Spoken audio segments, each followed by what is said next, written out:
story called Heaven and Hell. Okay. So Akbar asked me to tell a story because you can't remember all the details. I'm going to give it a try so I can remember all the details. So there's a story where one man is given the chance to see the difference between heaven and hell. And what happens is, he actually goes first to hell, and then he goes to heaven, and actually both places look very similar.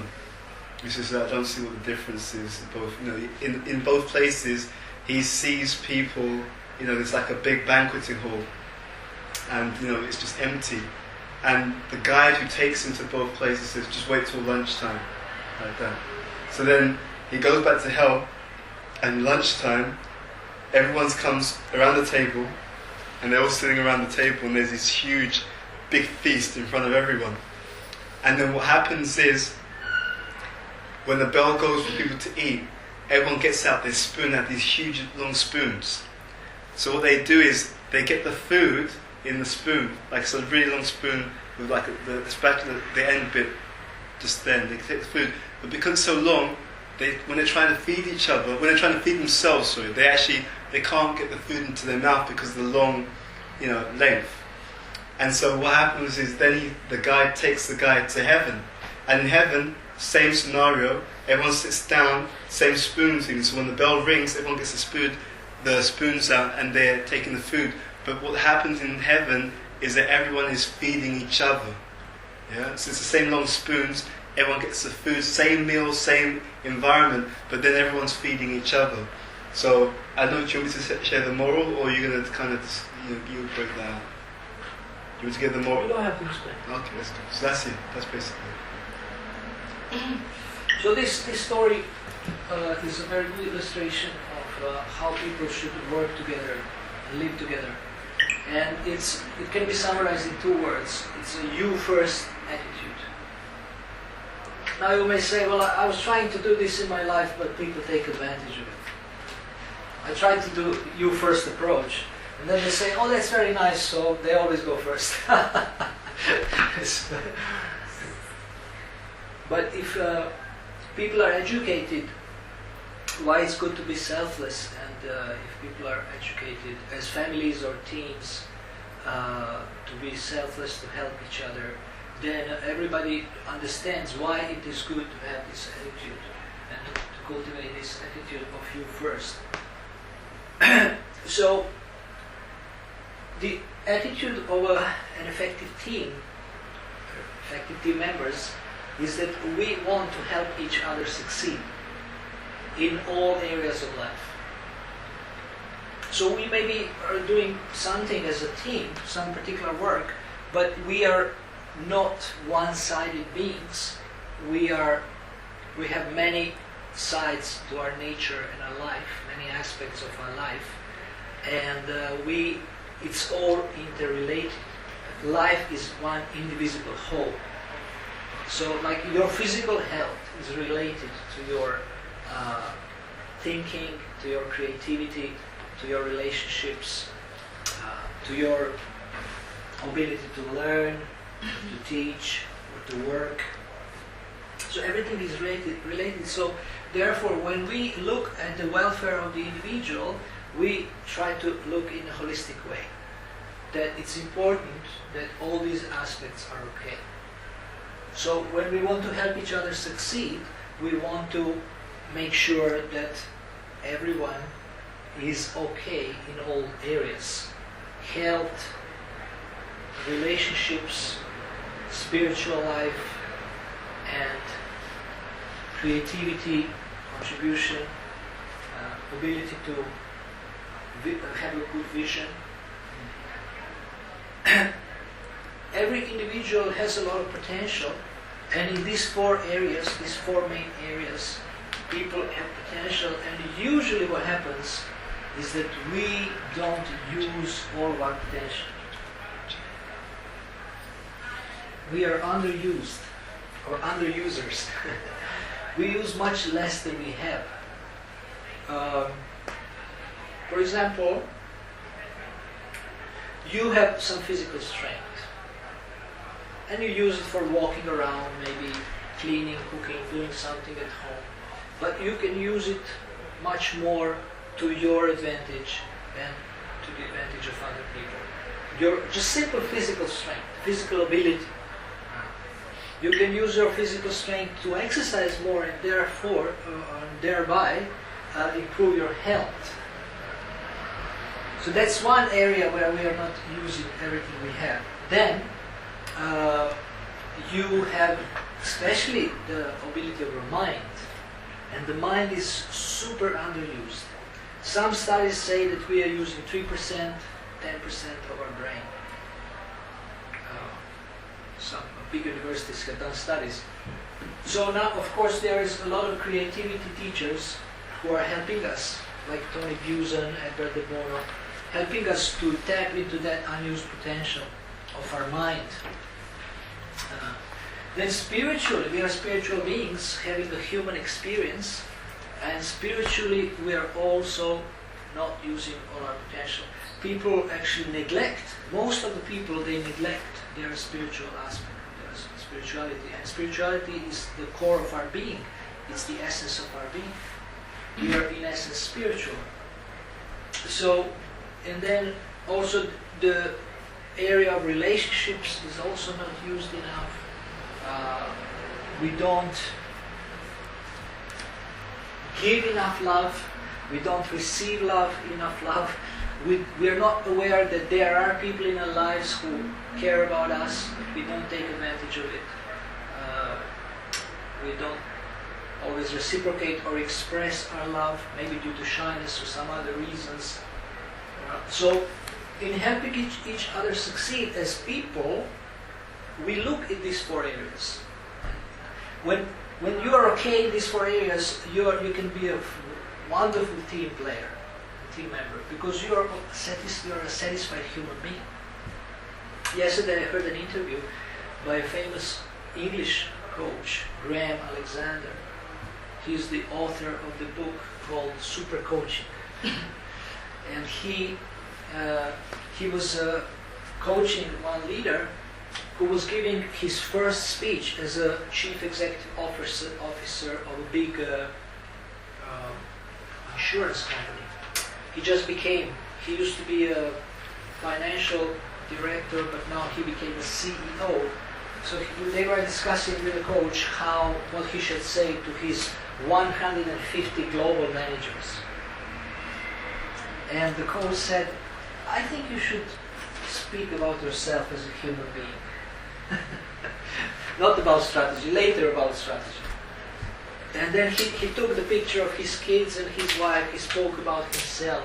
People were overwhelmed, they couldn't believe it. He was also very known as an enigmatic person, as a person who you don't know how he feels, what he thinks. So he told people that from now on you can approach me anytime, you can ask me anything. Become more open to people. So he suggested that you show your human side, not just your professional or technical side, to people, because for a leader it's important to show people that he's a human being, that he has feelings, that he is caring, he has a family. He's not just a machine who is able to produce results or to manage things or manage money. So, in leadership and in teamwork also, there is people and there is tasks. And many people, they focus on tasks, not so much on people. But tasks are meant to actually help people and to build people. So in working on a project, I think team also has to consider the people in the team and how everybody will benefit and everybody will grow through this working together on that task. So you are thinking about the benefit of every individual on the team. This is the helping each other succeed approach. In order for a team, in order to be effective, it's very important that a team has a clear vision. What is the vision of our team? what is the purpose of our team? What is it that we are trying to achieve? So some experts say that vision usually you can put in one sentence. Like this center has a vision statement. London flooded with Krishna consciousness or God consciousness. It's a very visual sentence. We worked on it for many months. And we came up with something. And then the last comment of one of the visitors and the community members, he said, "What about flooding? That word flooding." He said, "Wow, that's a great word. So let's have it in there." So it gives us a vision of what we want to do. We want to, flood the society with knowledge, with enlightenment, with spiritual sound vibration, with spiritual food. So the vision describes, it always gives you the picture of what you are about, what do you want to achieve, what is the end result you want to have, ideally speaking. Then mission describes how you are going to achieve that vision, what are you going to do, what is it that you do to achieve the vision. Maybe you educate people, maybe you feed people, maybe you give people materials, maybe you support people, care about people. So you have to define as a team what you want to do. Then roles, what is each member's role? Effective teams have clear roles. Clarity is the beginning of success in any area of life, also in teamwork. So clarity or clarifying expectations builds trust. So therefore clarity of roles is very important because you clarify what do you expect everyone to do. And then what are your goals? You can have 1 year goals or 1 month goals. What are we trying to achieve? How many members we want to have? How do we want to help people? Or maybe you want to enrich people's lives or transform people's lives.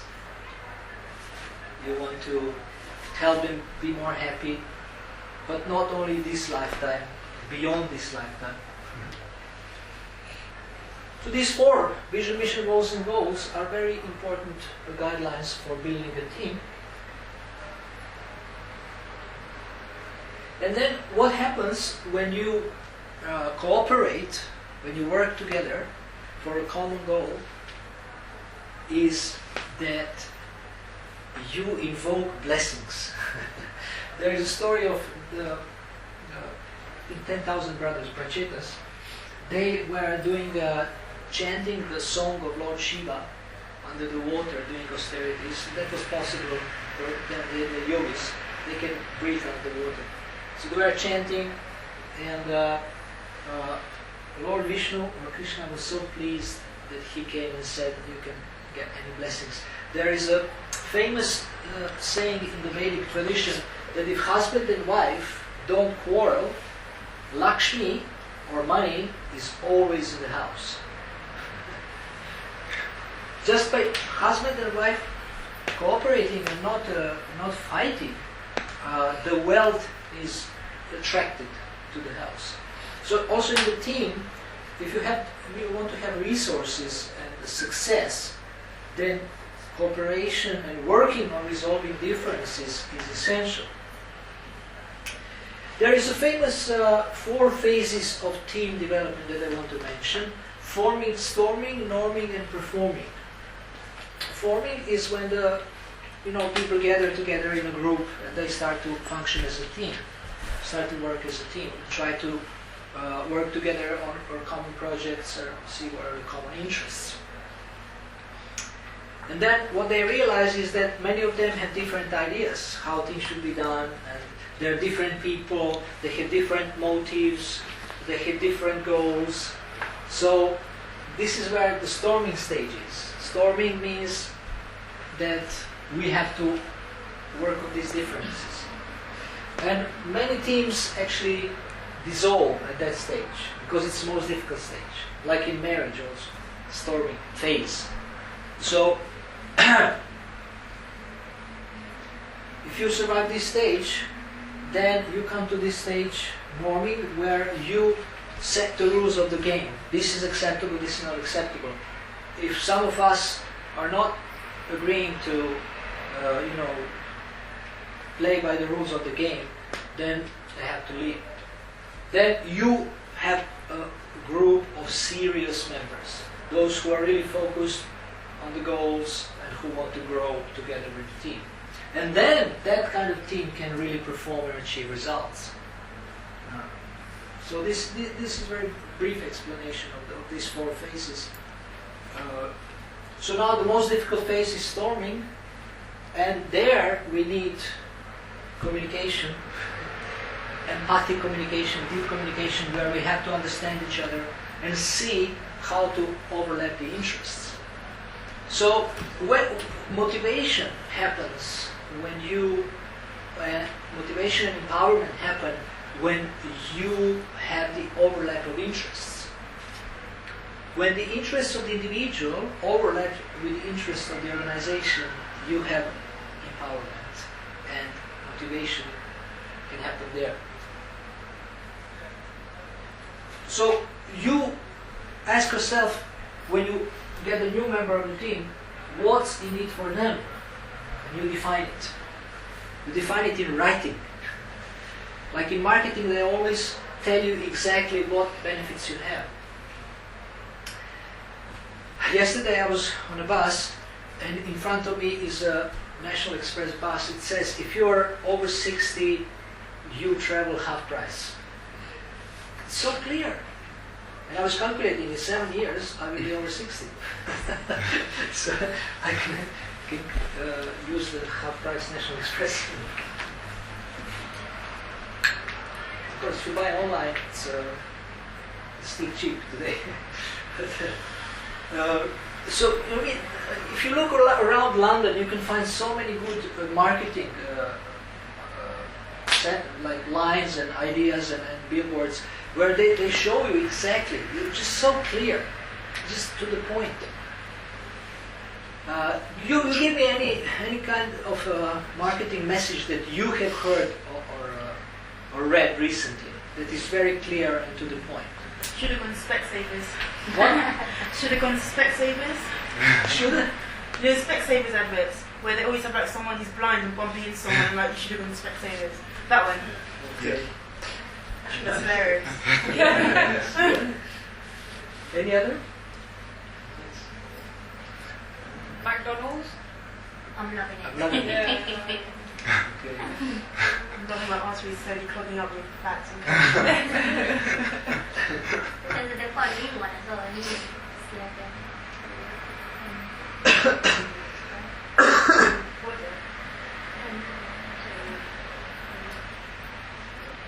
Nokia. Oh, Nike? yeah. Yeah. Just do it. And then some. Nokia has a good one, connecting people. It's very personal, like what do you do on the phone? You connect people, you're not just making a phone call. The one I thought was really good is oranges. The future's bright, the future's orange. Yeah. Because I always connect them whenever I think the future's orange. It's just so good, like the way they've done it really effectively. What is it? I didn't understand. It's called the future's bright, the future's orange. Ah, the future's orange. Yeah. So they Why? Orange Orange is the brand. network. Orange is the brand. Orange is the brand. So the brand is called Orange, and then they said the future's bright, the future is orange. The So mobile orange phone brand. Yeah, Mobile mobile phone. Mobile phone brand. Yeah, So they're the company of the future. yeah. That's interesting. They use the existing saying and then turn it into something to promote their product. Well, this is what you can do also as a team, like if you want to attract people. But believe me, marketing is very important. It's not something like, spiritual people, they are usually modest and they say, I don't want to promote myself.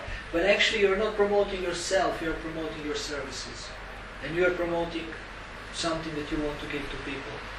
So we have to give up this kind of shyness, modesty and false humility in promoting what we offer, because we have to be clear that I want to contribute.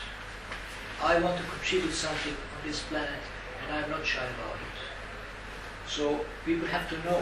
How people will contact you if they don't know how to contact you, right? Don't know what you do, and they don't know what you offer.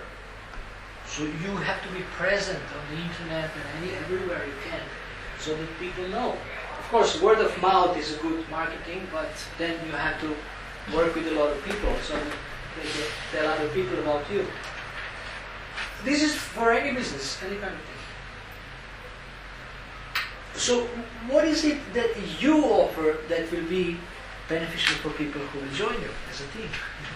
Or whatever work you do, how do you enrich other people's lives? How do you add value to other people's lives? You can do, let's do a little, everybody has a pen and paper. Let's do a little exercise. And you can write down. Oh, yeah. Okay. You don't have I have a paper for you.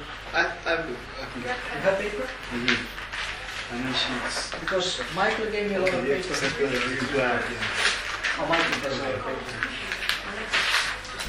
Does anyone else need The paper? paper. So think about the best way you would like to add value to this planet. But really boil it down to one thing. One best thing. The most powerful, most attractive, most impactful, most exciting. Think about the one thing that you would like to contribute to this planet. Is it as an individual? As an individual. Okay. You have 3 minutes for this. I'm measuring time.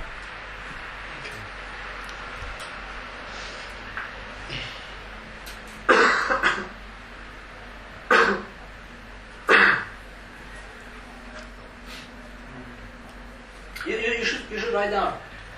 I would like to add value to this planet. Da, da, da, da. Dot, dot, dot. By, you can say by.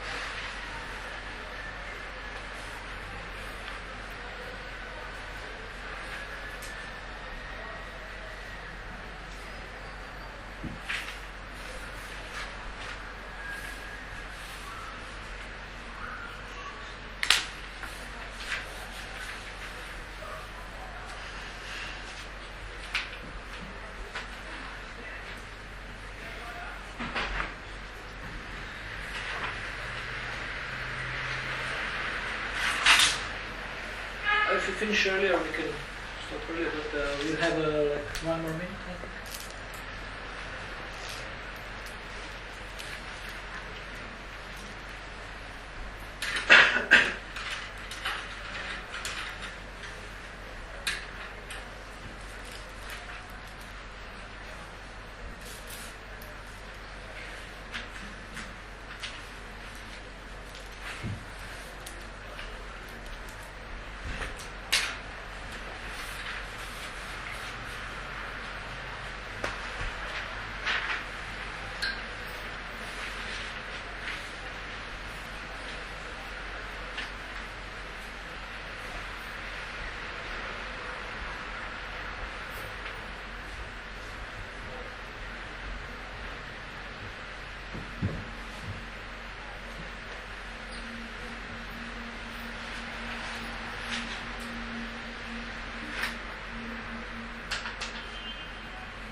we slowly wrap up?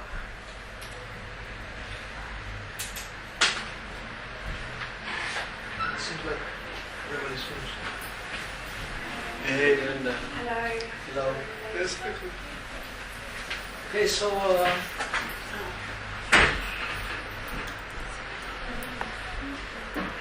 now we will not do this now, but you can sit together some other time and see them as a team. How would you like to contribute? How would you like to function? What would you like to achieve? And then compare these two. Compare these two and see if there is an overlap. So why should I come to these meetings if there is nothing in it for me? And if I'm not sure what's in it for me, I should sit down and define why I'm coming. And if I'm not sure, I can ask some of the members or the leader, like, I mean, what do you think, why I'm coming here, or why should I come here? Define things. In life, we always have to define and redefine things because we forget. We just get lost into day-to-day working. And this is distraction from the essence of life, from the essence of our goals and achievement and working and purpose. So we should always go back to basics. And one of the basic things in life is to be clear what you are about. What are you doing? Why are you doing it? You can go through the motions and do so many things. You can come to the meeting, sit there and say, okay, I've been in the meeting, now I'm going here for lunch, and now I have to make a phone call, and I just stop you and I say, my dear friend, is this you? Well, I don't know, I've lost myself. Somewhere along the way I've lost myself. I don't know what I'm doing anyway. I'm just going through the motions. But that's not life. I invite you to stop and think, what is the purpose of my life? This is one of the exercises that helps you go back to what is it that you are about? What do you want to do in your life? Because life means conscious living, not unconscious living. Not being a machine who is working. And you sometimes you don't know what are you doing and for whom. And where are you in all this? Why are you doing this? I was pressurized when I was young to finish school. I didn't. Why should I finish school? It's so stupid. I can't even read these books. What to speak of memorizing? I didn't finish school. I just gave 3 exams in the university. I met the Vedic literature and my mother couldn't believe.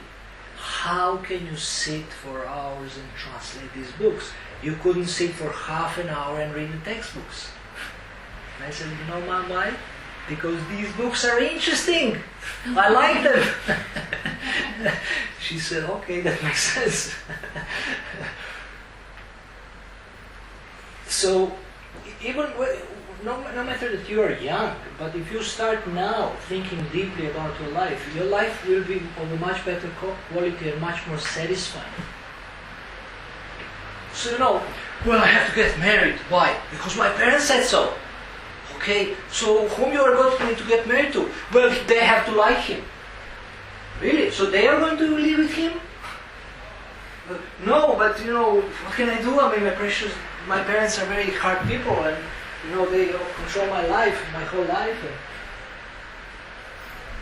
And sometimes people complain to me, and I said, so you ask them, if you're going to live with him, you marry him. I'm not going to marry him because you like him, or something like that. So you get to work under the pressure. I had to go to the army. In my country, it's obligatory. Otherwise, you're in prison 15 months. At that time, in the 80s, you had to do it. I said no. I decided no. I go on a fast. I got 54 kilos. They say, you're still capable. You can do it. I said, really? Oh, that's very bad. I'm so disturbed. Put me in a psychiatric hospital for 2 weeks and said, okay, for 3 years you're relieved, you are going to come back. And then I said, we shall see. So in 3 years, in the meantime, I started practicing spiritual life and became a little bit more mentally stronger. And when I came back, again, examinations 2 weeks, and they said, you are not, you're useless. you're useless, you can't go to the art, too disturbed. So they put me at the time like a borderline between normal and not normal. But I just said, I'm not going to waste 15 months. I would rather run out of the country or do anything. I'm not going to learn for 15 months how to kill people or whatever. So, are we living our own life, or we are being lived, or we are just under social pressure? So once you decide what you want to do, you can choose what team you want to work with. And if you like these people here, they have similar goals, then you can work on all these other things, which consist like team building. But you have to have similar ideas, similar goals, similar ideals, not only ideas, but ideals, and then you can create a common vision for the team and define the mission. And then you decide what role you want to play in this team. You may say, in this team, I just want to watch. So whatever you do, I will say, great. Just give blessings and encouragement. And other members might not find it very helpful. But maybe this is how you want to contribute. Or somebody wants to, serve and love all the members and be a friend and always be helpful and always be there for you. You can define. But building of teams is so interesting. It's so wonderful. It's a great opportunity for us to grow as people. And then amazing things can happen in human communication, in human cooperation. Synergy means creative cooperation. It means 1 + 1 = 3 or more. Why? Because when 2 units come together, then the added value is created just because they come together. And that's why 1 + 1 = 3.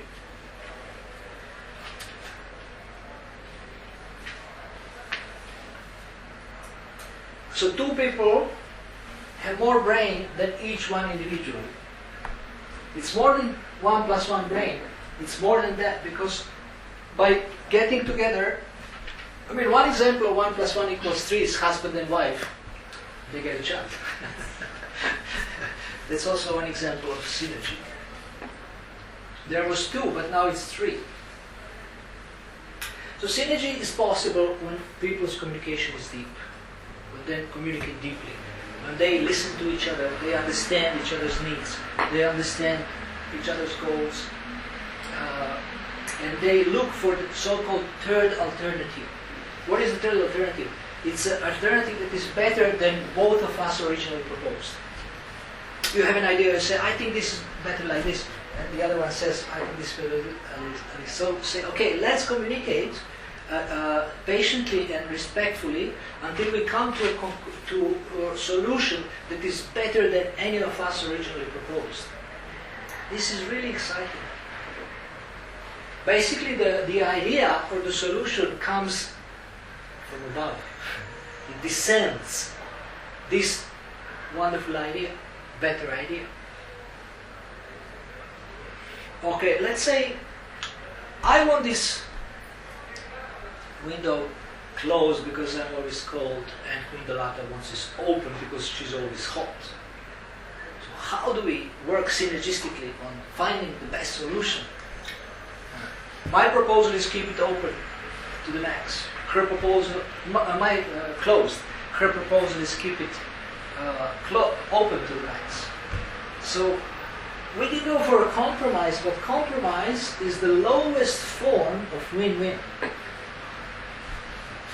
So compromise would be maybe to open it a little bit, or...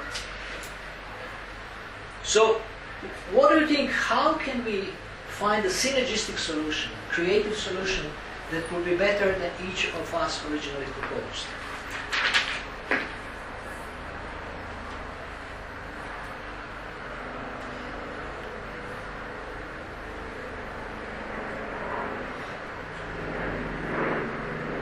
could be a win-win solution? Yes? Give you a jumper. Okay. Like, then I keep it. Yeah. That's cool, I like it. So then you're warm and she's still. And there's air. And there's air. There's air. I also like air, by the way. Okay, so give you that sounds quite good. Anything else? Close the window halfway. What? Close the window halfway, so just leave it This is more like a compromise. That's not so bad, but let's look for something that is better than both of us originally proposed. Much better. Yeah, it's not so good. What else could we do? I mean, it's really. I think Gopal is hitting up on something that, you know, this is like looks like a problem, but actually it's an opportunity to build relationship, to build a relationship, to maybe do something for each other. Like he immediately came up with a gift. I like gifts. Of course, I don't have a place to keep where to keep them. I have a bag, but you know, if you do something that you have an opportunity to do something extra for the other person instead of fighting for your rights. You understand? That's also has to do with synergy, where you look at the higher benefit and in building a relationship. So you're not only looking at the technical solution of the window, you're looking at the relationship too. So this is the also side from which we can approach the synergy. We usually look at the task, we usually look at the issue, but if we look broadly and also at the relationship, then more possibilities open. Okay, so now I have given you a little bit of a clue how to think about finding a synergistic solution in regards to the window, and you know, two of us trying to resolve it. So what could we do here?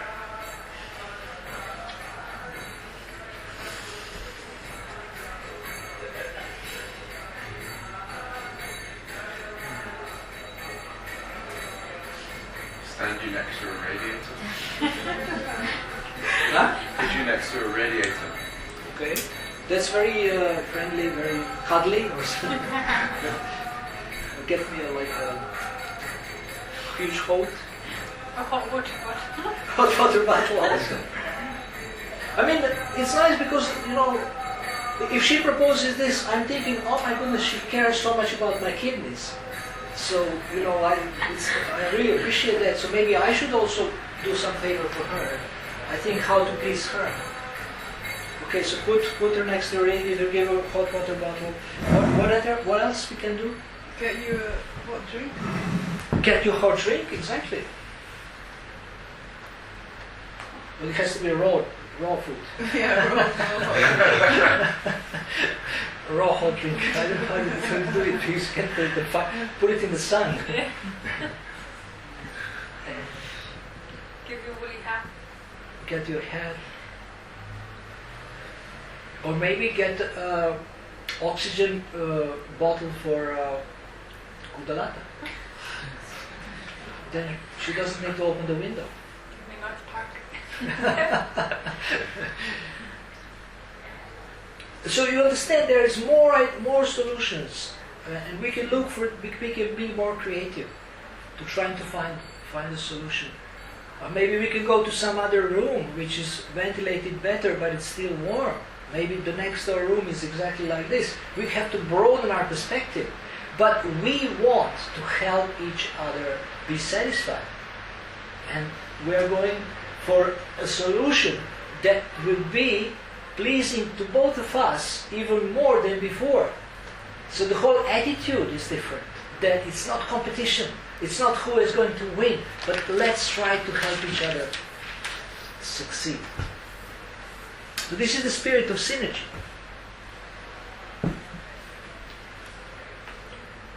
So now in trying to be nice and to do things for others, one very common thing that good people encounter is that some people will exploit it.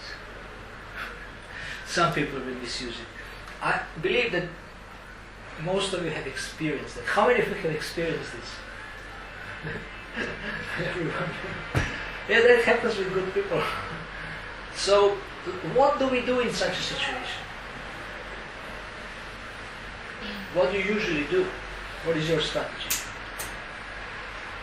We use it as an exercise in how to be strong and not to let ourselves be taken advantage of. Say it again? We use it as an opportunity to learn how to be strong and to not let ourselves be taken advantage of.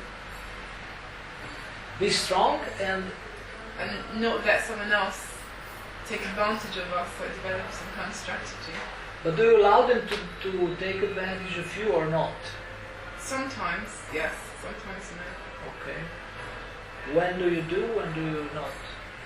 In the initial stages I give them some benefit of the doubt, Okay. and then when I see a pattern developing, then I try and do something so they keep doing that same thing.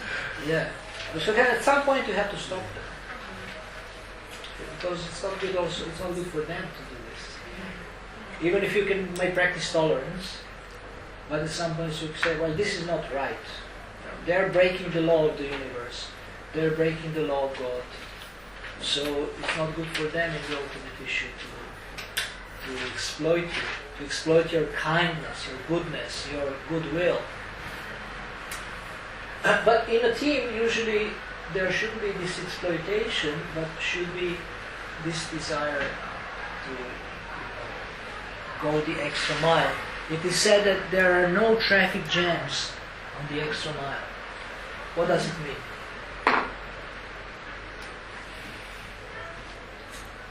Does that mean very few people try to go the extra mile? Very few people will go extra mile. And everybody knows what is extra mile? What does it mean? It's that little bit extra that maybe not everyone's prepared to do. To do what? It's that little bit extra that not everyone's prepared to do. Yeah. Yes. Yeah, like when I was on Delta airline flight, the attendant, of course at that time I was in the business class, so they are extra accommodating, but in any case they're not always like that, even in the business class. So this one was particularly good, Teresa. And she brought me, I said, I can't eat anything, do you have any fruit? She said, I have. And I said, can you give me a little more? Because if you give me just what you give, it's very little. I mean, you give just 4 strawberries and 4 grapes, 4 like pieces. And she brought me a few plates of this. And I said, do you wash this? Do you wash this? And she said, yes, but do you want them to wash it for you again? I said, yes, how did you know? So she anticipates, she is inviting service, she is going extra mile. Another one, her manager, when I asked her to wash it again, she said, oh man. She said, come on, that's too much. Something like that. She still did it, but grudgingly. But the first one did it very joyfully. And she anticipated, I was suspecting, and they're definitely not as clean. So she washed them again and brought them back to me. So that's going extra mile. So our question for any team member is there anything else I can do for you? What can I do for you? Is there anything else? So you can give some contribution to the team, but you also want to contribute to individual team members. And add value to people's lives, enrich people's lives, and do something for people. Because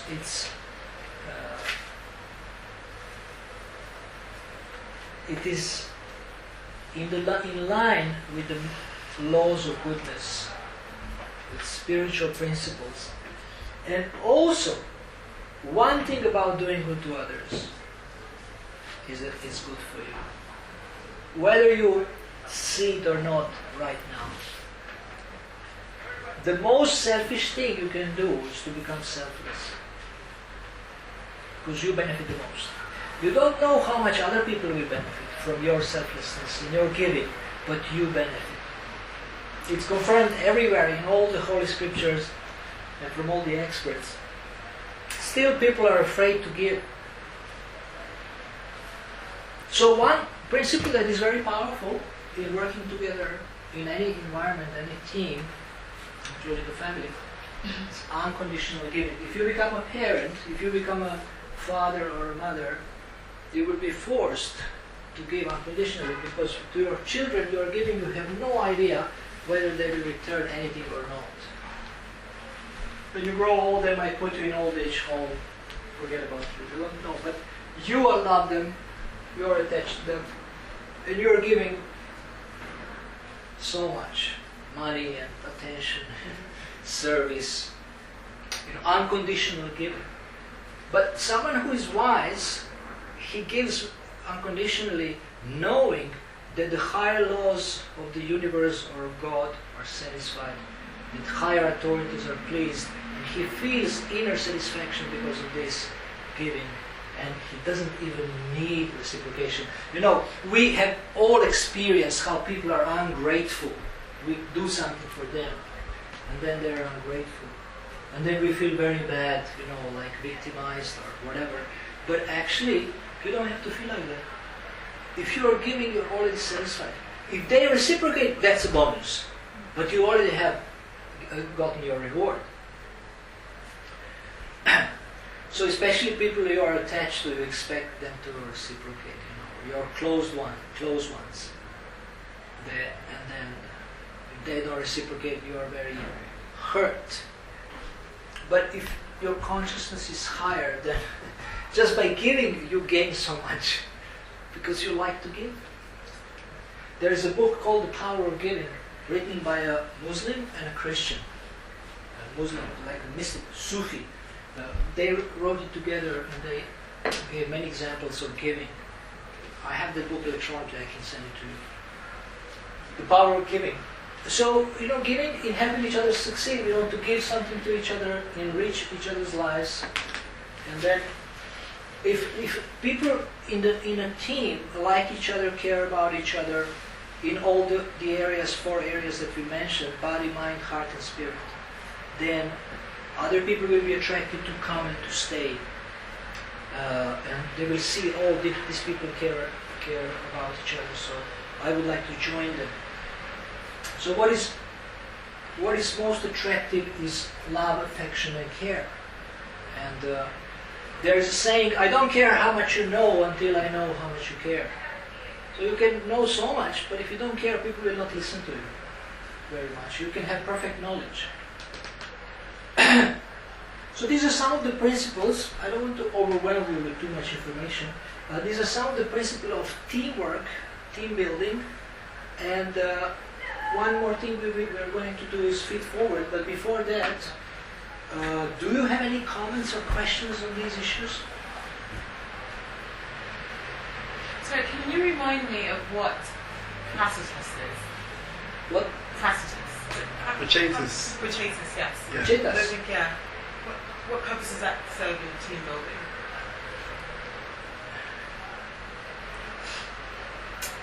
You're right. I didn't even explain it. I explained it too briefly. They were chanting together the mantra, and then Vishnu, the Lord Vishnu, he was satisfied, and they were doing this together, and they were doing it in a cooperative spirit. They didn't, interrupt it. They didn't quarrel. They did it together for many years. And he said, "I'm so pleased by your friendly relationship and by your cooperation that you can ask me for any benediction you want." So if we cooperate, then the higher authorities or divine authorities are pleased with us, and they can give us blessings and benedictions. So they are an example of friendly relationships and cooperation. One big challenge in any group, as you know already, I still want to mention it, is envy.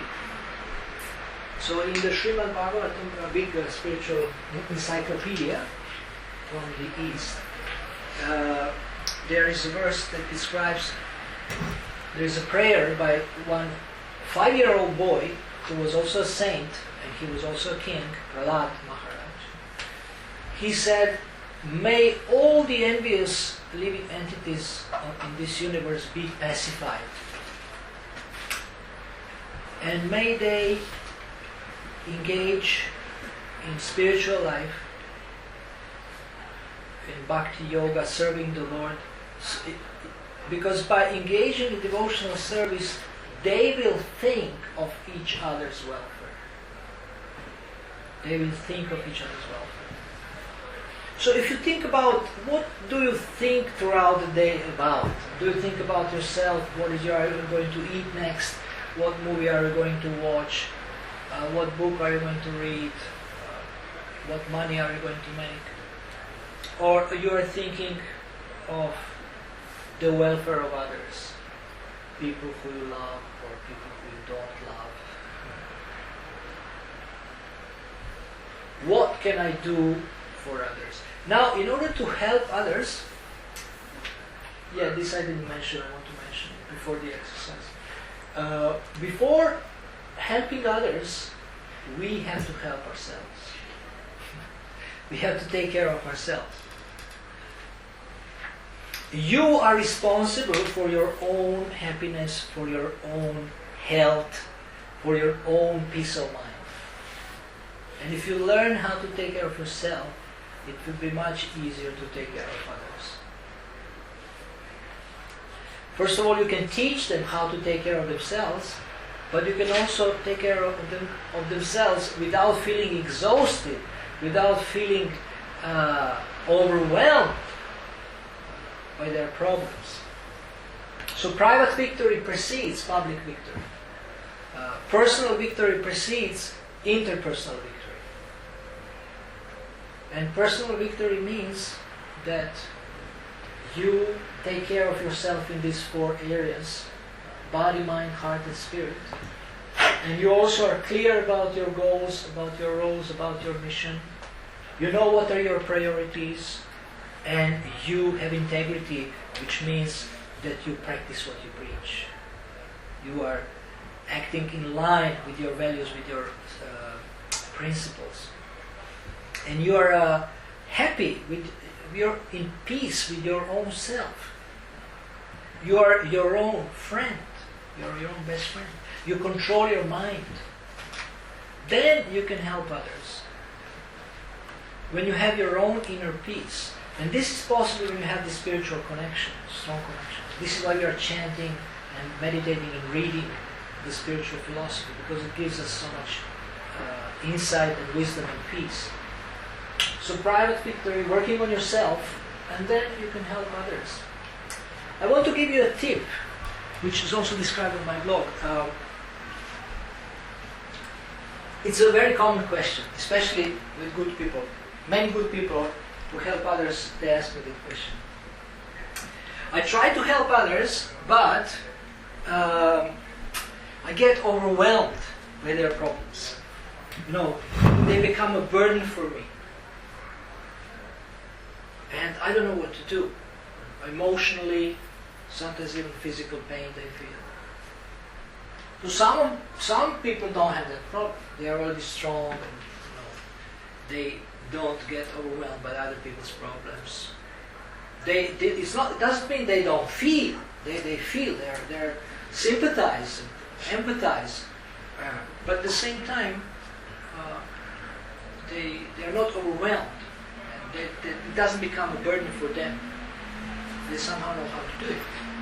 But the way how to deal with this, or at least one of the ways, is that the way you see their problems and the way you see your role in their lives.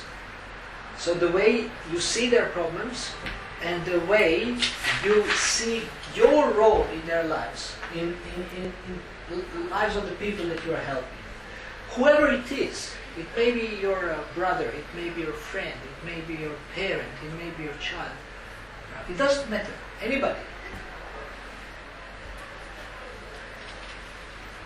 So first, is how do we see people's problems.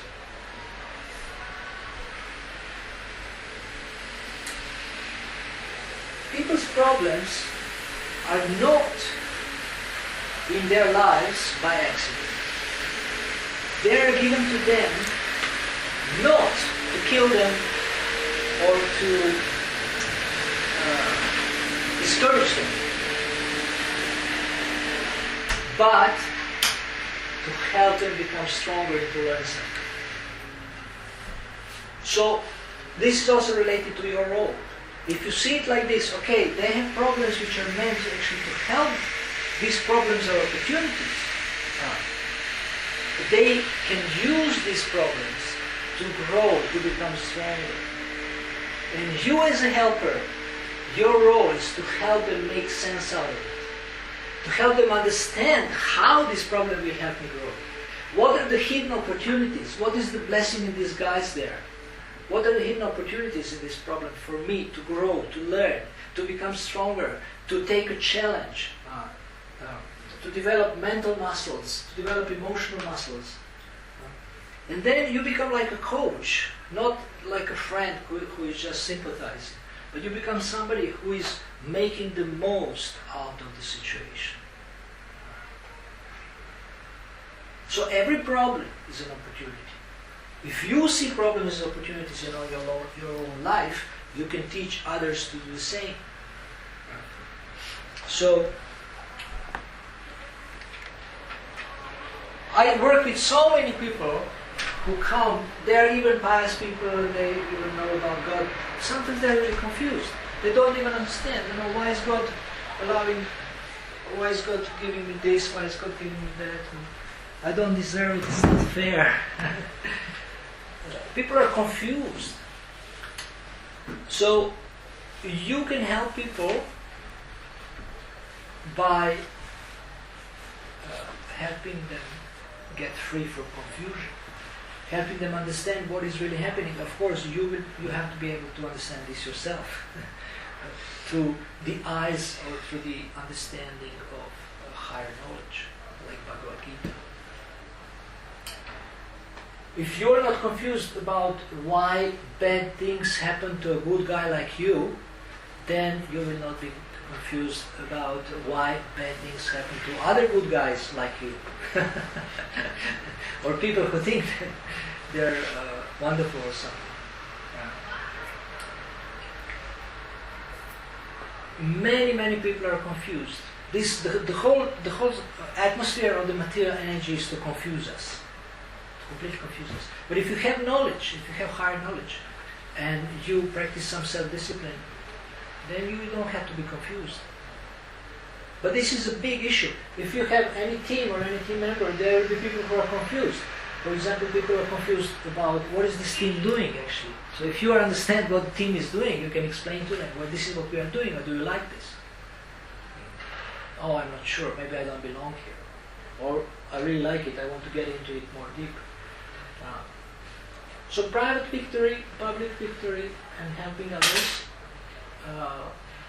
this thing can help. Okay, any questions?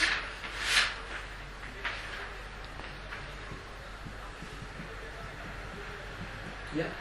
Yeah, this forming stage of team building, what happens in that?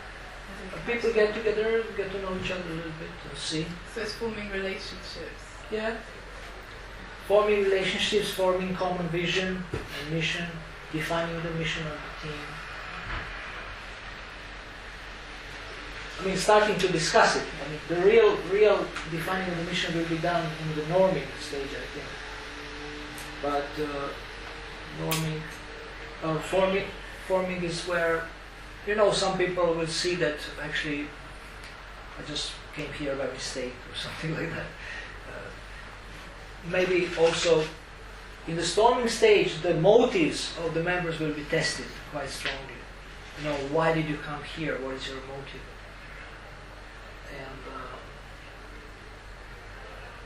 And those who survive storming stage, they are quite strong people. They can continue to the norming and performing stage. But in the storming there is also examination of motives. So forming is basically very initial stage of getting to know each other and, just identifying what is the common cause here and what are we talking about. Is this what I thought it is, or maybe it's something else? Just very basic, even I would say superficial check. But then later on it becomes deeper. Okay?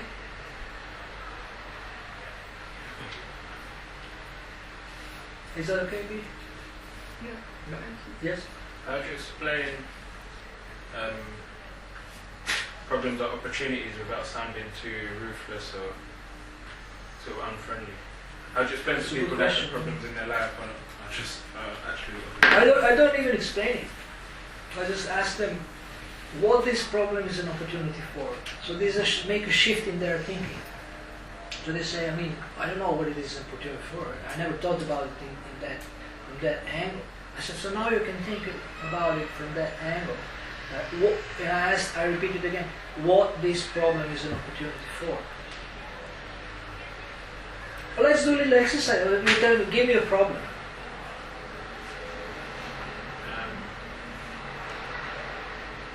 Any problem. Well, any When problem. someone's stressed at work, Stress at work. Okay, what this problem is an opportunity for, you tell me. Doing something that unstresses you, but at the same time is productive. Okay, good. It could be an opportunity for discussing with other members of the team if they're stressed and building some things into the work schedule that make it less stressful. Excellent. Mark? Working on time management. Working on time management has to do with stress a lot, yes? Yeah. Reevaluate why you're performing at work. Reevaluating your priorities also. Why I'm stressed? Does it matter? What is it? Why I'm doing that work? Shall I do this work at all? You can ask some very basic questions. Anything else? Maybe find the cause of it. So you kind of What is the real cause of the stress? Maybe it's not what you think. Maybe the cause of stress is how you think. Usually the mind is the cause of stress, not so much external thing. So we already have 6-7 opportunities out of one problem. So you understand? Just ask that question. What is the problem? What opportunities are there? The first opportunity in any problem is to stop and think. Just stop and think. Which you don't usually do. Not you, but people don't usually stop and think. Stop and think more deeply. This is the first opportunity in every problem.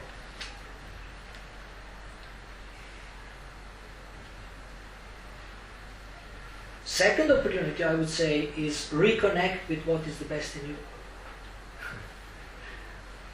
Because then you have a foundation of strength from which you can operate, think, and act. When the problem comes, usually people lose their head. Wow, what should I do? Maybe go to the doctor or to the lawyer or go jump into the river. Just panic. But wise people, they say, okay, there is a problem. Let me take a deep breath and think very deeply and slowly and try to think like a genius. How would Einstein solve this problem? I sometimes just ask people, if you would be a genius, how would you solve this? And they say, I don't know how can I think like that? I said, go out and enter, put glasses, and enter as if you're a genius. You're going to give us a genius solution. And they go calm down a little bit, breathe a little bit, come in, and they usually have amazing things to say about the problem. So you just reframe, you just redirect them a little bit and have them stop a little bit. So you don't have to turn their problems to opportunities. They should do it. That's even more powerful. So immediately they become empowered to solve their own problems by your coaching.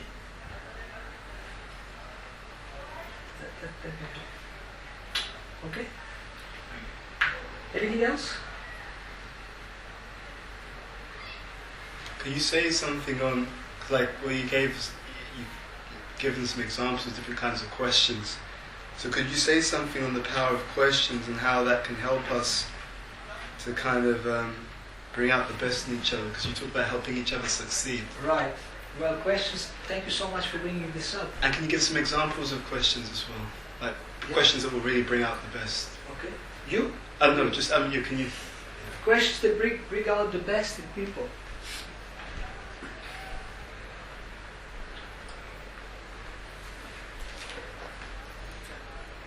I think I won't tell you anything. You just have to do it yourself. So let's say you have a task to help me succeed in my coaching people all over the world. So what questions will you ask me?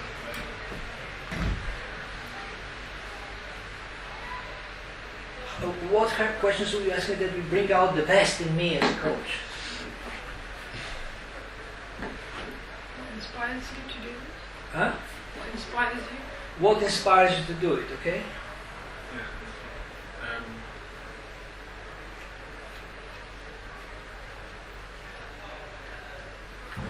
What's your goal? What's your inspiration for it? So, like, what's your motivation? Goal exactly.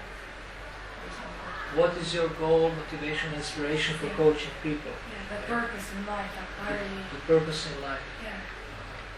Okay. That's a very good question. More questions yet? How do you plan to do it in the most efficient way? That's a very good question. How do you plan to do it in the most efficient way? This is the question that I really need, because I'm doing it, but I can probably do it in a much more efficient way. More?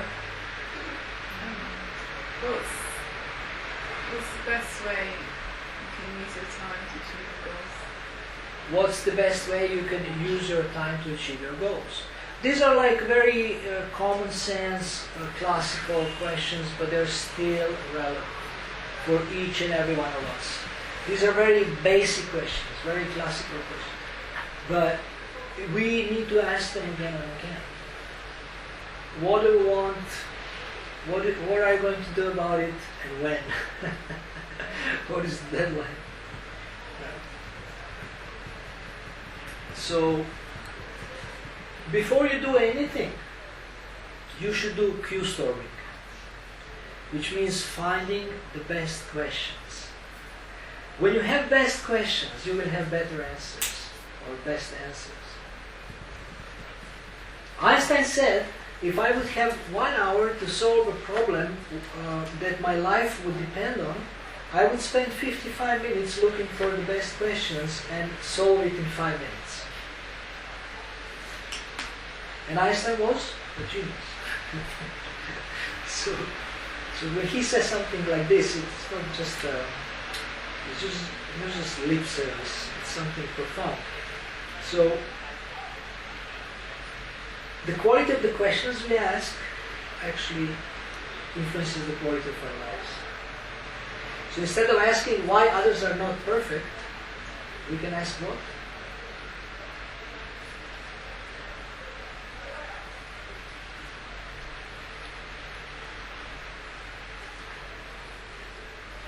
What can we ask instead of why others are not perfect? Because many people ask this question in this or that way. How do we help all of us to improve? How can we help all of us to improve? Okay, and the better question than that is? How can I help? How can I? How can I help everyone else to improve? This is almost this, but what is even better than that one? How can I be something better? How can I improve myself? How can I improve myself? That's the beginning of everything. Instead of thinking how can others improve, I think how can I improve? So I say that there is 3 kinds of people, and you can choose which category you're in. One group says you should. One group says we should. But this we should is a hidden you should. And one group says I should. No, I will. So how would you grade this group with numbers?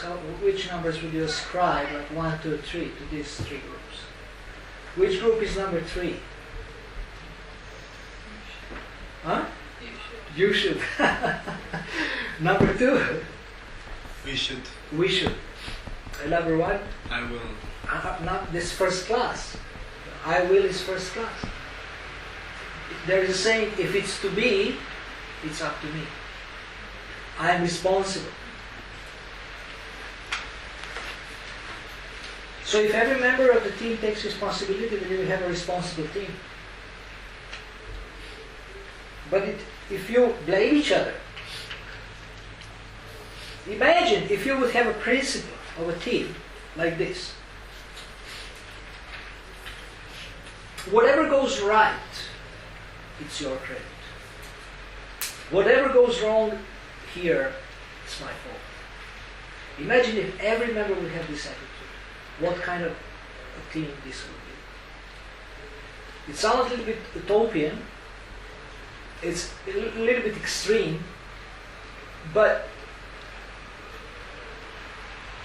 I think everybody would be very peaceful in the team because they would know that everyone is taking even more responsibility than they're supposed to. So you are ready to take blame for other people's faults because you feel that we are all together. You take responsibility for the mistakes of the other members of the team as if they are your own family members or something like that. So this is high loyalty. It's a very high loyalty. But this is a very high level. But at least we should be able to give credit to others and to accept responsibility, at least for our own mistakes. People blame others for their own mistakes. Yes, I did this, but this is because of him. This is low class.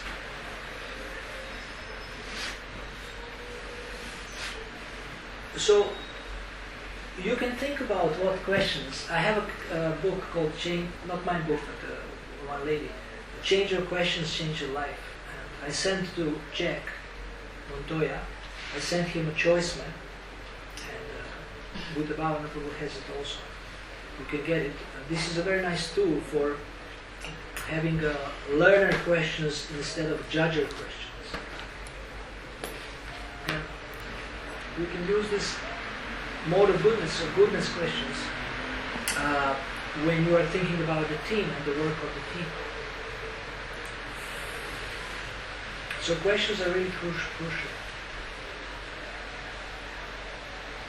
In such a busy environment like London, you should always ask yourself, what is the most valuable use of my time right now? Every hour, every minute of the day you ask yourself, because you can get distracted with so many things. Just go through Oxford Street, you can get distracted with so many windows, so many people, so many sounds, so many smells. But if you're a focused individual, you ask yourself, what is the most valuable use of my time right now? How I am achieving my mission right now. So you will never waste time. You will never procrastinate.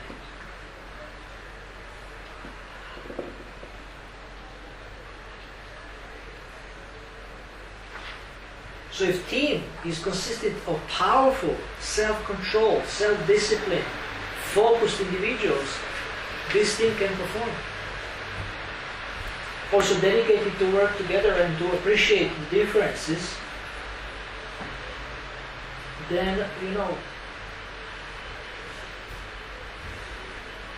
one thing about teams is important that some people are strong in one area, some people are strong in another area.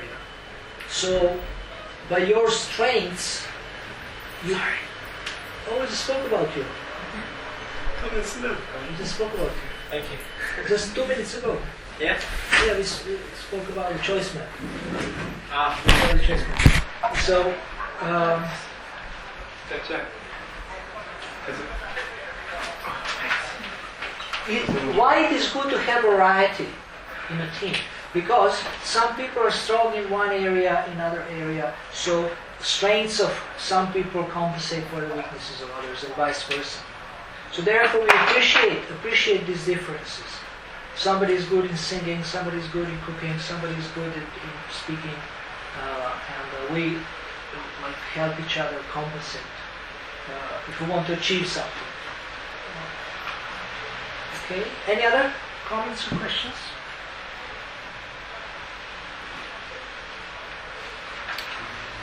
Okay, I have a question. So, not so much for this group, but if there's people who are involved in the team and they're having conflicts, are there any points in relation to conflict resolution that can be used for that group? Yeah.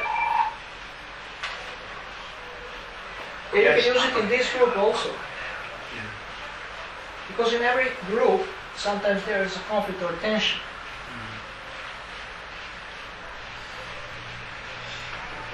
I have a very powerful and simple system, and it's proven to work in very difficult situations, very difficult, tense situations where there is so much difference and opposition, even animosity. So,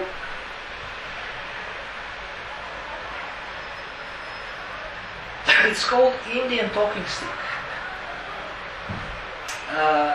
People who are in disagreement, if you have a mediator, a third person,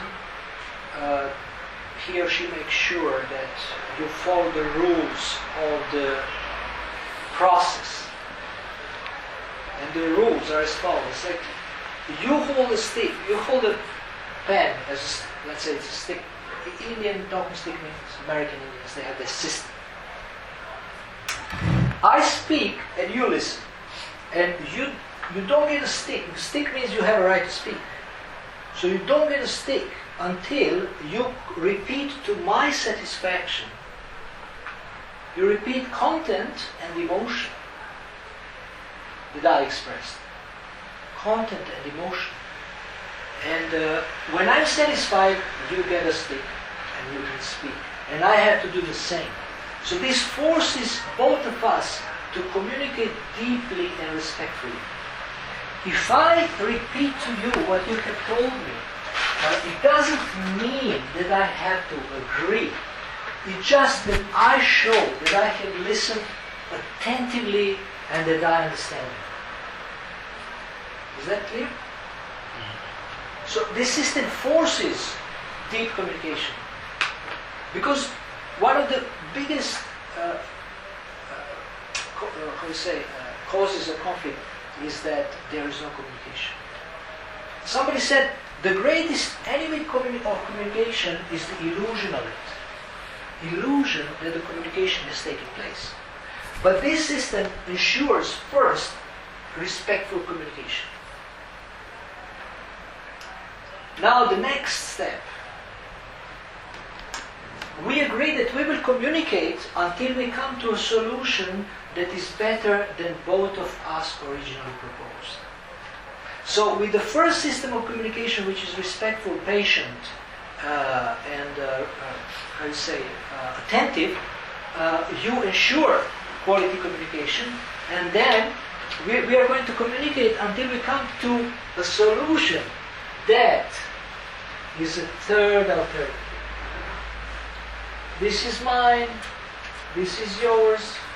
So we spoke about the window with Kundalata, and then somebody proposed some third alternatives or something that is going towards that in that direction. We didn't go so much in detail, but in any situation you can go for this third solution. For this you require this deep and respectful communication, DNRC, deep and respectful communication. And then people are so satisfied that they have been heard. They have psychological air. They are not suffocated by arguments of others, of other person. That they are open. They become open to listen. They become even sensitive to other people's needs. That this is why do you want this? This is why do you need this? And and you come to amazing ideas. Sometimes third alternative is a willingness of one side to voluntarily sacrifice and say, okay, no, you first. We will do it your way. For me, it's also a win. For me, it's also a win. If you are happy, I am happy. And this is the whole approach of saintly people. They want to make other people happy. Jack has a question. Is that like a parent sort of thing? Or like a parent always sacrifices certain things towards? Yeah. It's similar to that. Yeah, I mean, also friend, real friendship, you're ready to sacrifice. So this can be a win for you, but you can also look in any kind of a technical solution or even material. If you look from the side of material benefits or whatever, what would be the best solution? So you always have personal interest involved in any interaction in the family. Wife wants to go to the sea, husband wants to go to the mountain on the holiday, and they have only 2 weeks. So how do they come to the third solution where everybody will be satisfied? The mother wants to spend the holiday with her mother because she's half dead, and father, he wants to spend holiday with his father because he's half dead. So maybe they can all get together and die. Ouch. But there is so many solutions. If people are willing to work on solutions, you can find so many solutions. But why conflict is there? Because they're always fighting.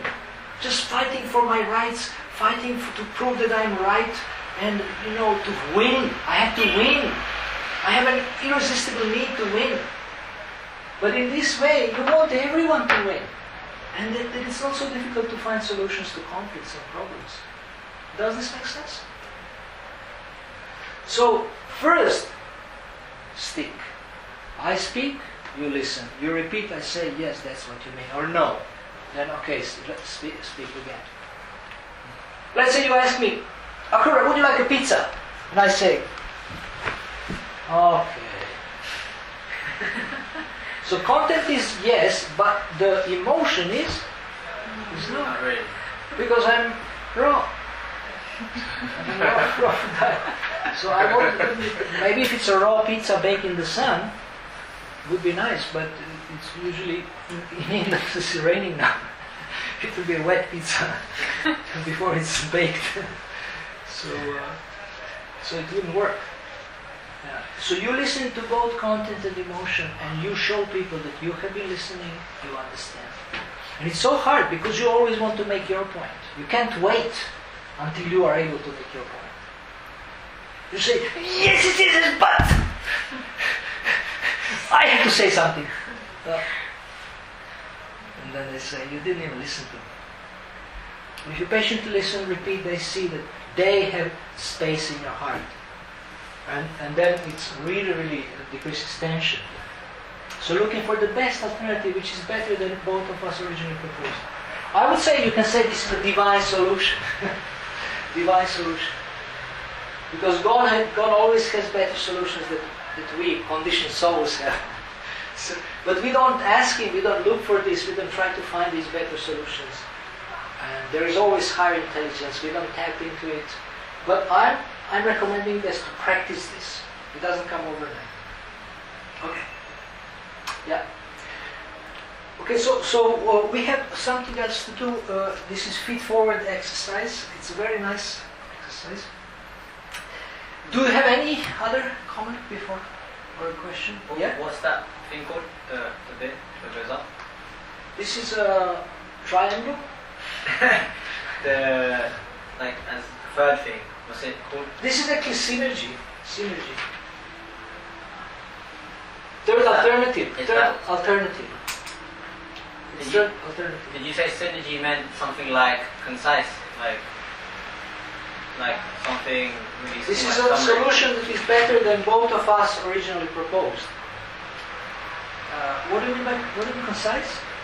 I can't remember, but when we met Pad, we talked about synergy, and it was like something to do with let's say you could take a book, but you can understand everything in one little phrase. Synergy. Sutra. Sutra. That's the one, sorry. It's a sutra. Sutra is essential truth spoken concisely. Sorry. It's also called eloquence.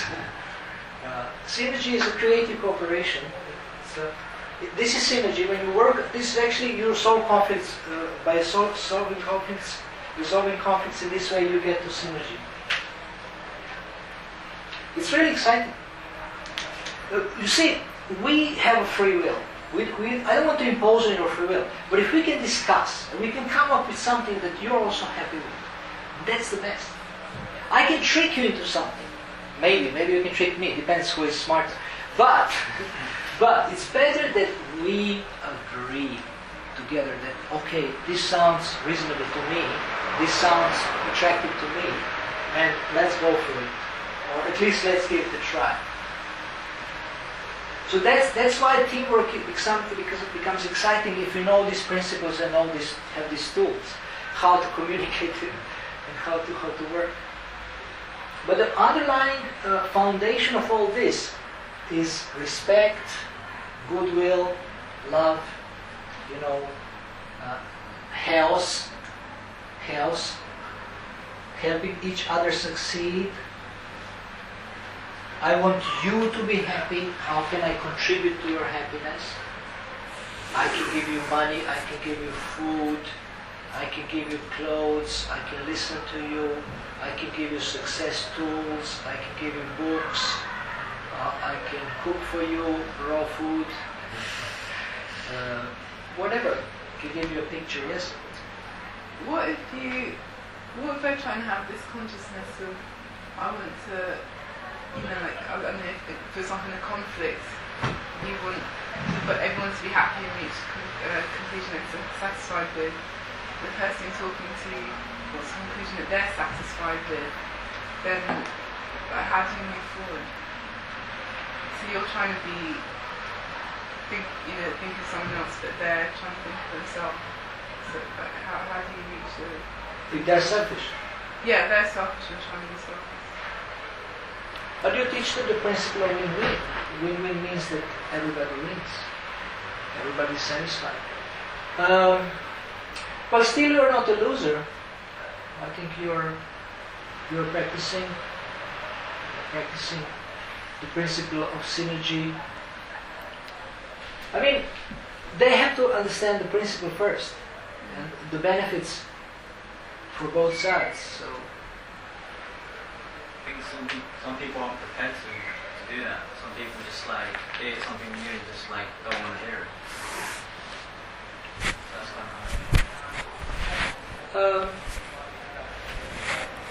This is where you have to educate and show them why this is better. Because ultimately, a selfish person cannot be happy.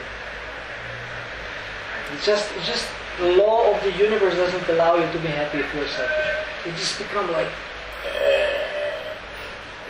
very cold-hearted and you just can't be happy. So you might encounter such people, but usually people can understand these things.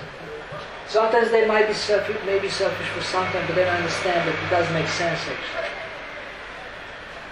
Because our original nature is that we are a servant. This means we are a giver. We also get, but we like to give. We find fulfillment. in this. Like the modern society is a society of a go-getter. But we are teaching a society of go-giver. And this go-giver, he's so full of satisfaction that he's not afraid to give, because he always has an abundance of everything. People tell me, I'm giving, and there is nothing more to give. I'm exhausted. I said, this means you're not refilling your reservoir. You have to refill your reservoir. So you are responsible for refilling your reservoir of satisfaction, happiness, knowledge, resources, so that you can do what you enjoy the most, and that's giving. I mean, you tell me, like When I get last 2 years ago, there was a lady here. She bought me a whole cheesecake in Govinda's. And I really love cheesecake. I don't eat it anymore, but I love it. And I was thinking, this is such a nice gesture, but definitely I can't eat it all. although I would like to. And I was thinking, it's amazing how, we are thinking when we get something, we become so happy. And then I was just thinking, well, I will find my happiness in distributing like 95% of the cake, which I did. And it was nice. Everybody liked it. Everybody likes cheesecake. So when you get something, you can give it. So, for example, I don't have a wage. I just live on donations or whatever people contribute to travel.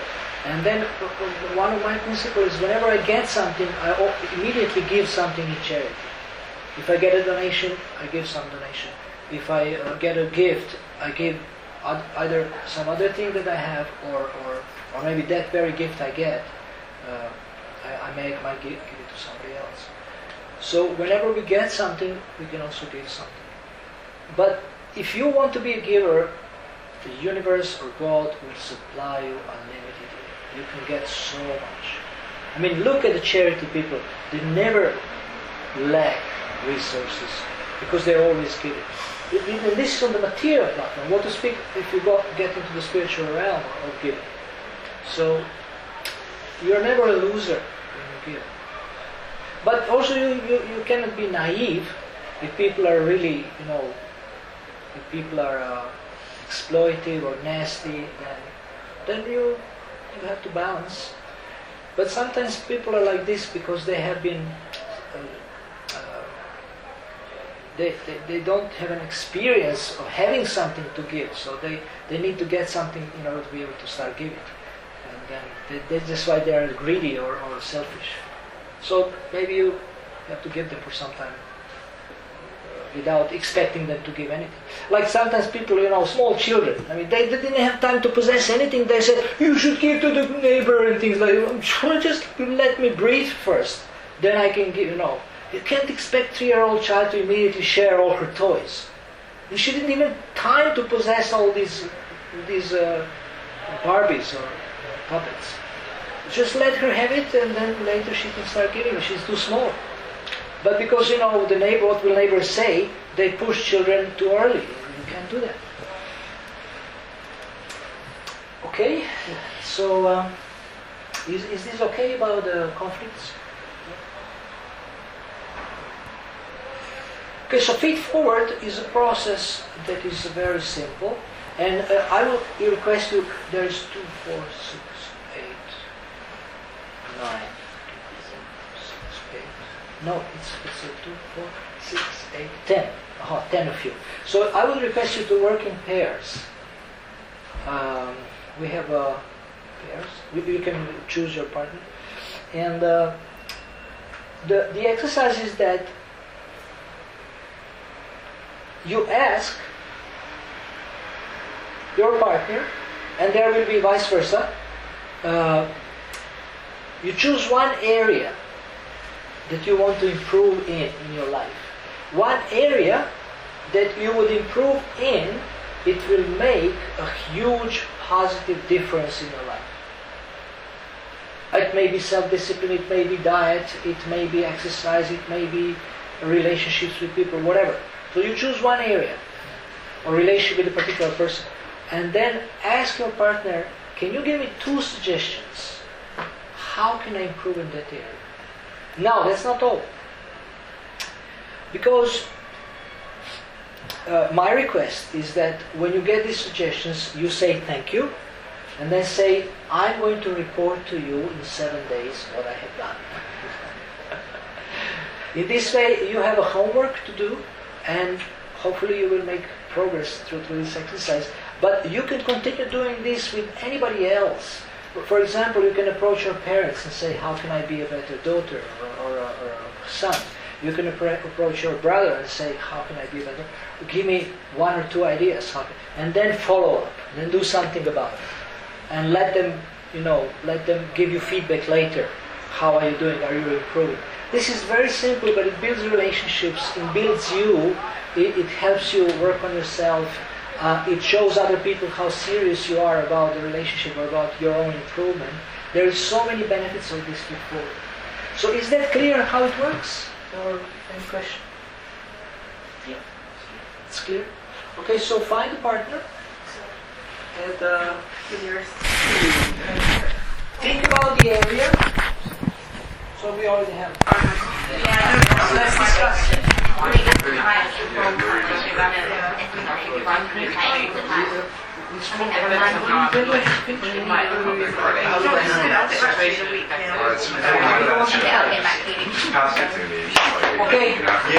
let's From the 80s. Is anybody missing? Mike.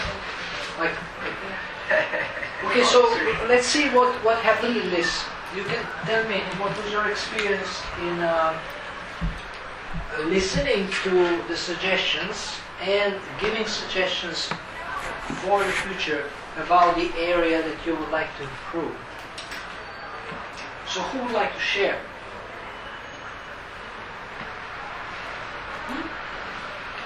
So what we thought about what we said. What was your experience in giving suggestions and receiving suggestions? How did you feel about it? Was it useful? Was it depressing or exciting? I think it's always good to give someone some of your knowledge, some of your wisdom, some of what you know works for you and might work for them. Okay.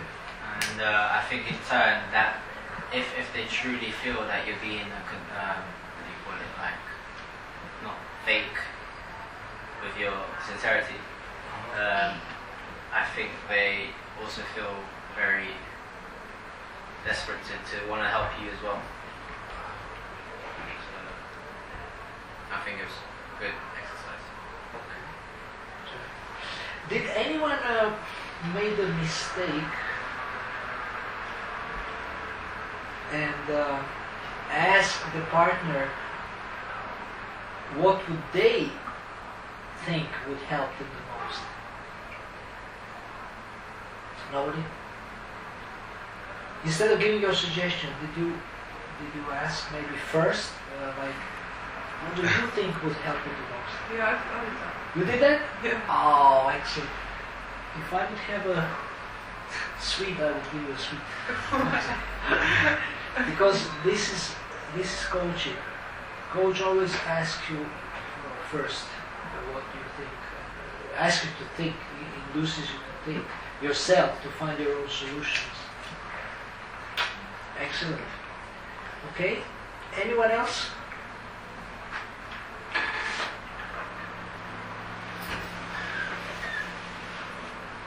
It was Who is more shy? Yes, go.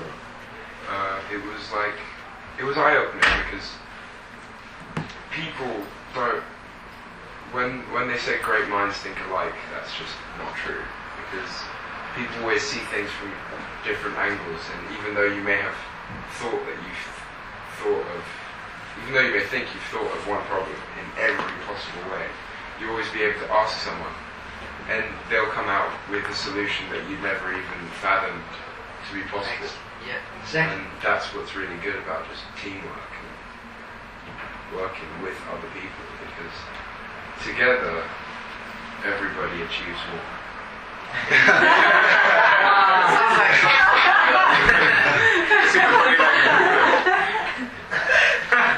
How to use it? How to be done? You know when you have a concluding facial expression as well?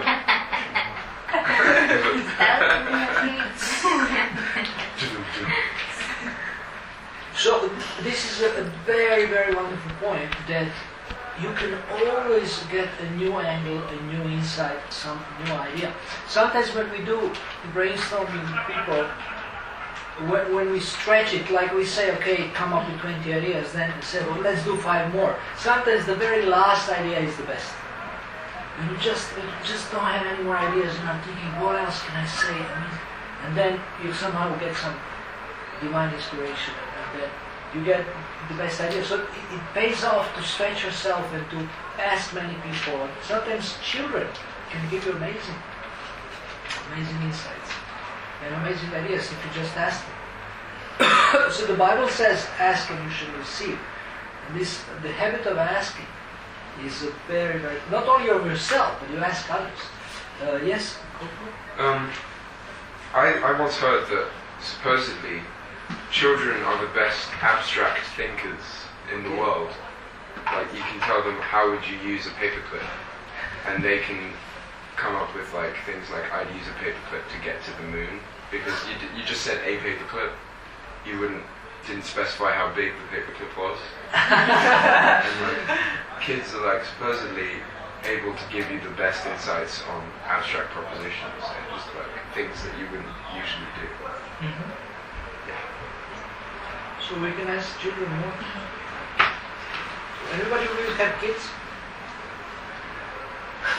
Have a niece. It's not good, like catch up.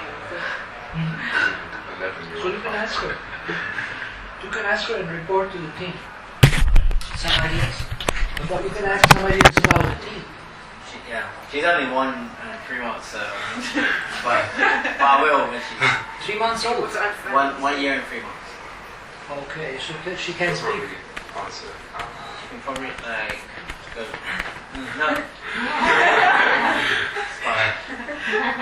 So I'll ask her a question. And she says no. Then understand. How would she say it? Then she gets excited. No. You can ask her, shall I get this job or no? And she will say, go. What is it, yes or no?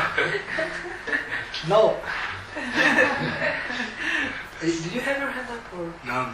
You had it up? Actually, I remember when you said about children, how you, when I asked them, I have 2 cousins, they're twins, who live in Ireland. And they're really so different, they're not the same, both they're twins. And I remember when I was there for Christmas in the years last year, we were talking about something, and then we were like, we come from this, we come from this. And I'm like, what do you mean? And he's like, well, you're on this planet. And I was like, okay, go on. And he started explaining me all this stuff, and I was like, because he said to his mom, and my aunt, she was like, it's a bit of nonsense. I started talking to him about more and more, and he was like, telling me all these stories about how he lived there and how all this happened. And I remember it's quite overwhelming because he's only 9-year-old, and it's not even like fairy tale, it's more or less like detailed stuff that you hear. So I was like, it's a bit weird, I suppose. And I read somewhere in some Ayurvedic scriptures that some children, they remember the past lives, they remember that kind of stuff. It should just recently I read it somewhere. So what he's saying is not impossible. I mean, it's not something that wasn't a reality. Maybe he was there. And what I would do with this, I would record it and then transcribe it, and you can publish it as a book, and people will say, this is amazing. And then you say, well, this is from 9-year-old. Yeah. Because in the detail he used, it was a bit, it's not like a little kid saying, like simple sentences. It was really compound, and the stuff you were saying is a bit, it's not just randomly. You heard somewhere from cartoon or something.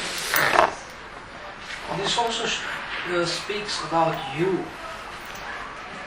If you are able to recognize other people's creativity or quality, this means you also have this quality. One of the signs of a genius is that he can recognize another genius or a genius child. He can smell it.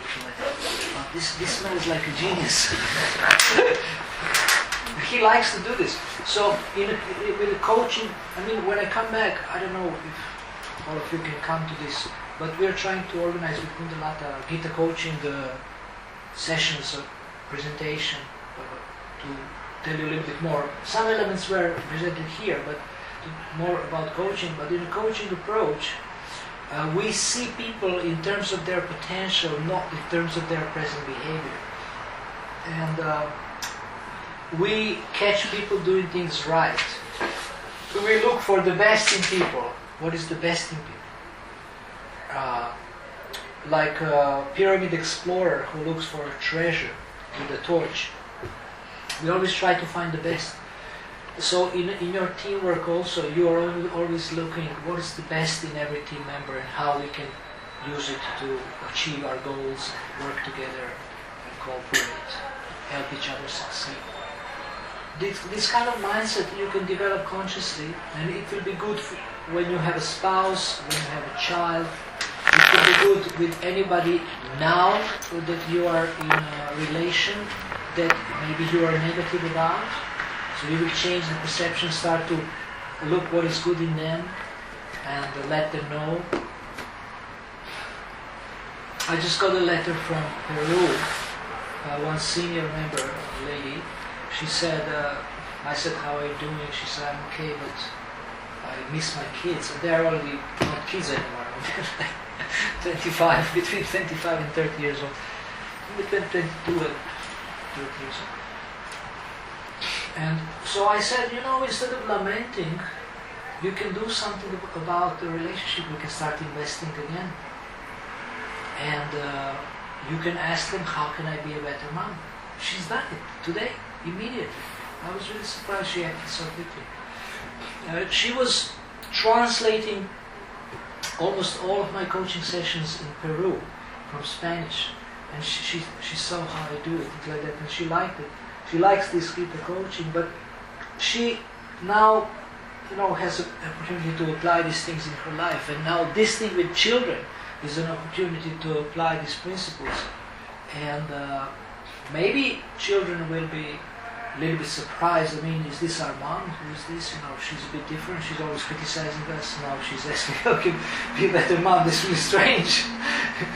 But if she continues to invest like this and try to improve and try to show them that I want to add value to their lives, then they will start believing it and become open and give her an opportunity to serve them. But we really, in a coaching approach, the focus is the potential of the other person. And this also opens up your own potential, releases your own potential. You start to see yourself differently also. If you are coaching others, you can't remain the same, person who is negative about yourself and you think I'm useless or my parents hate me or something. But you see so many good things in you. I sometimes just bluntly say, okay, list 10 of your greatest successes, 10 of your greatest talents, 10 of your greatest strengths. And then after these 30 points, it's very difficult to remain negative about yourself.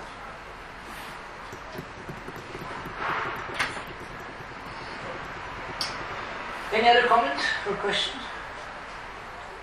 It can be about anything. It doesn't have to be only about today's discussion, but anything about personal improvement, spirituality, or whatever. Yes? You know how you said about being positive if you know these traits about you? Is there ever a day where you feel really down? And what do you do about that? Say it again? Is there ever a day where you feel like, I'm not, you feel low, and then what can you do about it? Low? Yeah. As in not...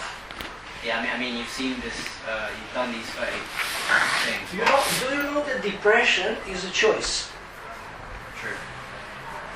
You choose to be depressed and you can choose to be impressed. Can you please get up? So this will show you how the simple physical change, you can change the way you feel.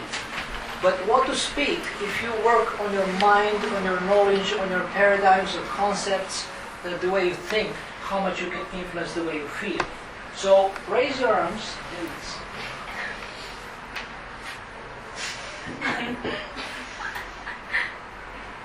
Now, as sincerely as you can, try to be frustrated and depressed in this position.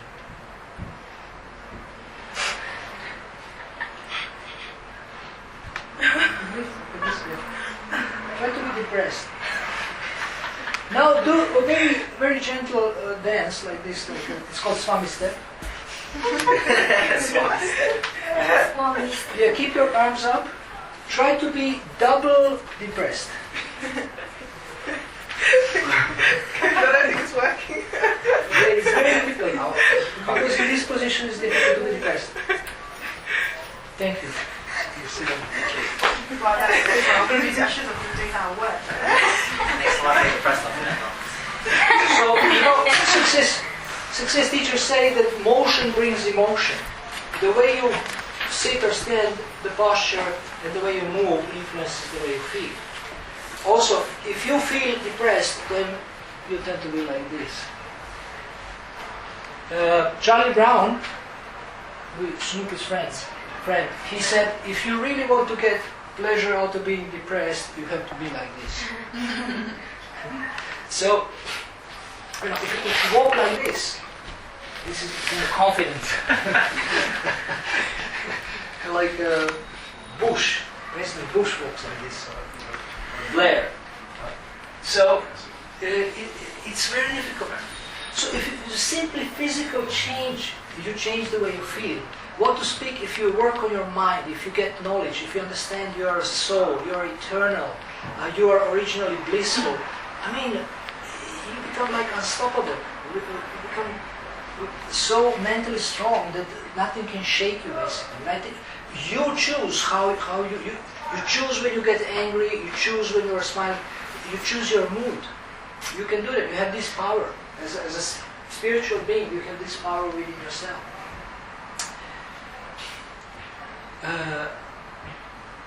Other people upset you because you allow them to. Otherwise, they couldn't do it. You can absolutely refuse to allow anybody to upset you or anything, but you have to practice. You have to practice every day. You know, push-ups, mental push-ups, every day. Nobody has developed muscles by watching Schwarzenegger do lift weights. You have to do it yourself. People sit, watch aerobics on the TV, eat chips and drink beer. And say, one day I'm going to do this.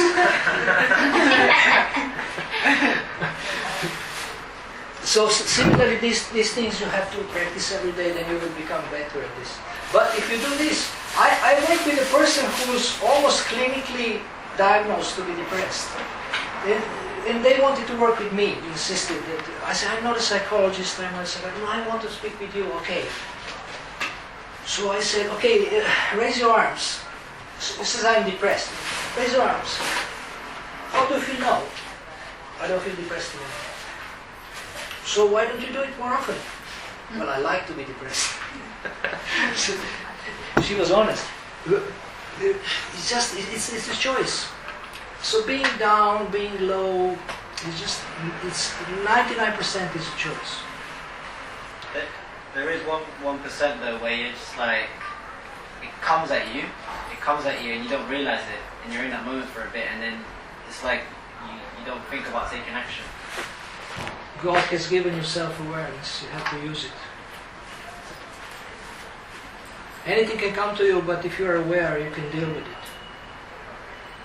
If you live consciously. So any thought that comes to you, we don't question our mind, that's the problem. We don't question our questions. So the mind can tell you anything, but if you don't question it, you're just the slave of the mind. The mind can tell you like, there is a book. This is really shocking. This is a book entitled, I Need Your Love. Is this really true?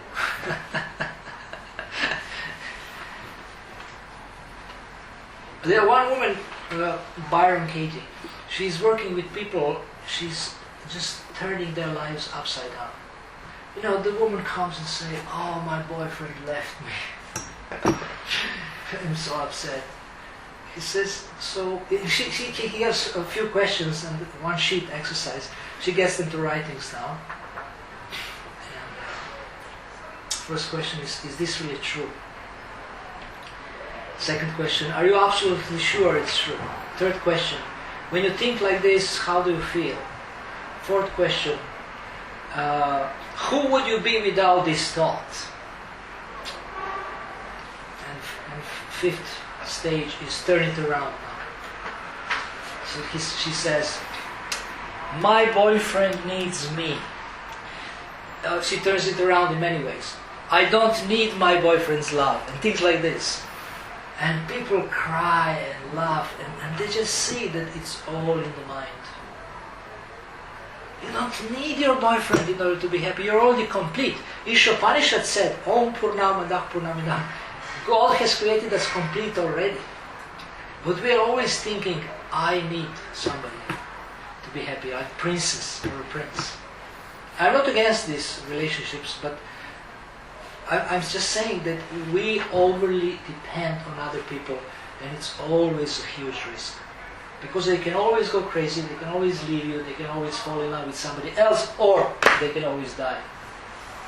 So therefore, you question your mind, you question your thinking, you question your feeling.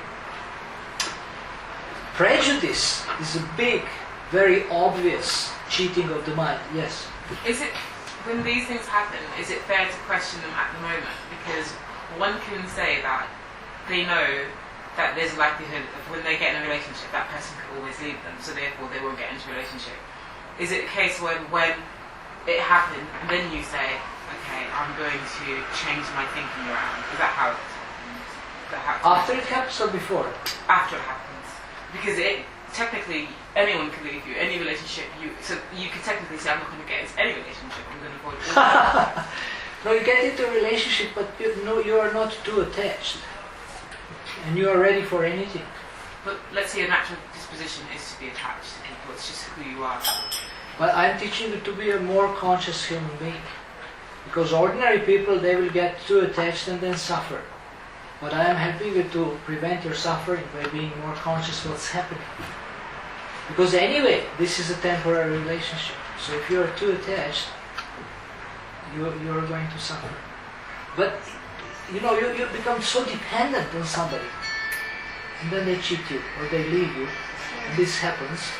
So why are you doing this to yourself? It's not them. We can say from the point of view of karma, it's your karma. But why are you allowing this thing to affect you so much? Because you can think more intelligently. And you can say, okay, we're taking everything so serious. This life is like a theater play. I mean, we are all in temporary roles. So I'm not saying to not play these roles, but don't be too attached. Because it doesn't make sense. Just from the common sense point of view, I'm not speaking about any very high and deep spiritual point of view. If we get into this, it's even tougher. But just common sense, it doesn't pay off. So, we love people. I tell you a little story about the monk. It's a little bit extreme, but it shows one kind of a mentality and attitude that is very practical. It's a Zen monk. So he was living near one village in a hut, and in that village lived one young girl, one beautiful girl, and one day she realized that she's pregnant. And she told her parents she was a good girl. And then he asked who did it. And she said, the monk did it. And monk was celibate. Everybody knew him. It's like renounced. So they said, okay. And then when the child was born, they said he has to take care of the child. Because you were too young and he's older, he should be responsible for the child. So they brought this child to him when the child was born. After maybe a few weeks or something, I don't know. They brought the new baby to him, maybe by some time. And they brought him, and he said, "Oh, is that so?" And he took the child. And you know, he's also on a raw food diet. He was he was giving some leaves and make some like kundalata made for me, some kind of a mixed spinach. I don't know how he did it, but he did something that the child can chew. Fruit, soft fruit, something. Feeding the child. The child was okay for a few months. But the girl, she actually, she didn't have peace. She couldn't sleep. She was disturbed because her conscience wouldn't give her peace because she was lying. He didn't make her pregnant. And then she told her parents, well, the person who's done it is this young boy from the village. And they were upset. So they went to the monk to apologize and to take the child back. And you know what he said? He said, "Oh, is that so?" Nothing else. So he didn't blame them. He didn't become attached to the child. He just, whenever he comes, he's okay with this. He said, "Okay, whatever happens, I'll just do my best." So this is, I mean, I read this many years ago. I thought, this is amazing. If you can be so cool like this monk, then you are really cool.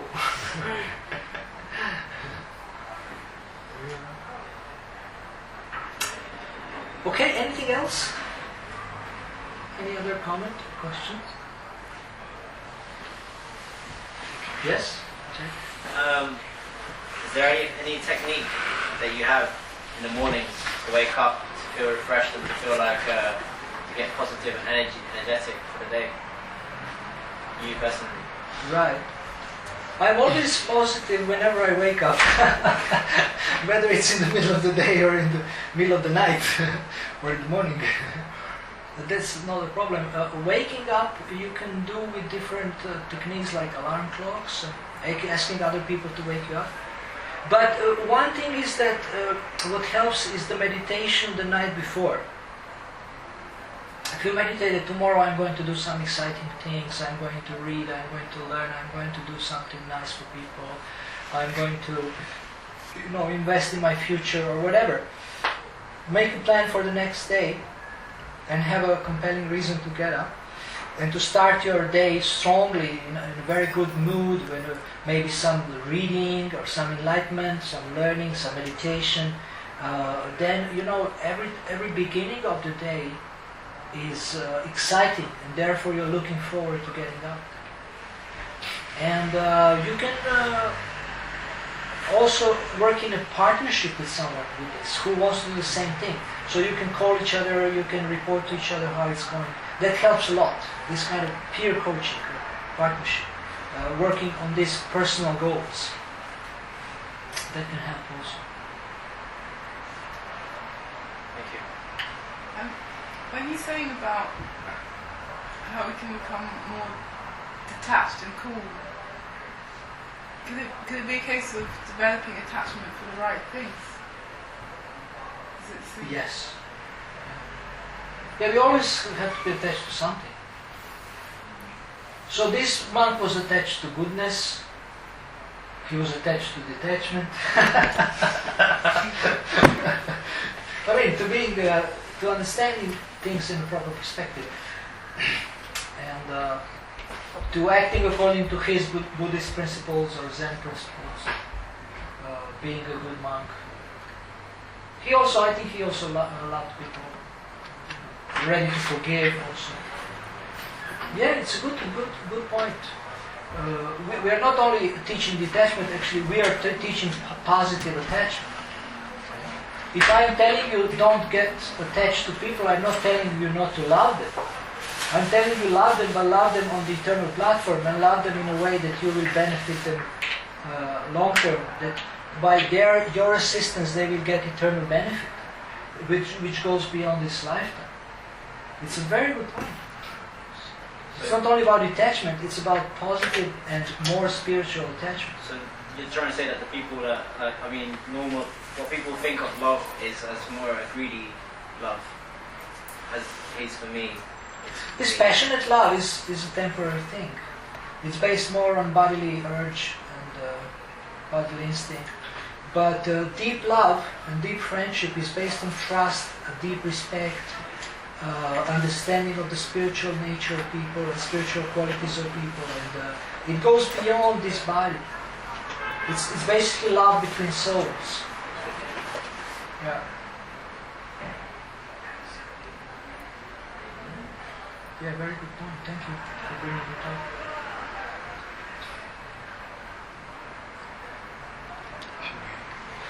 Okay, so we can stop here, and what we will do now? Well, first we should give Akram.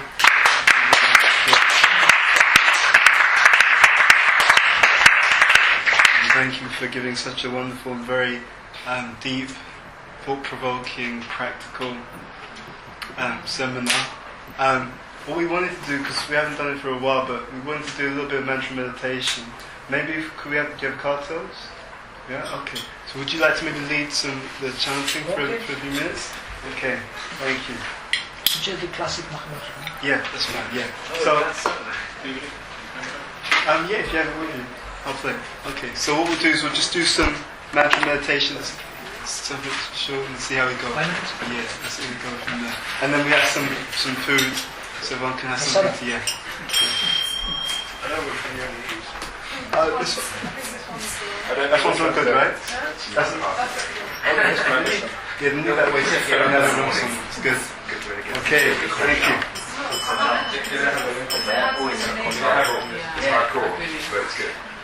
Also, warm water, hot water. Yeah, hot water with spice in it. Okay. Okay. Yes, fine. Okay, so we're going to do some mantra meditation for a few minutes, and then we'll have something to eat. Yeah. So maybe you can just Hare Krishna, Hare Krishna, Krishna Krishna,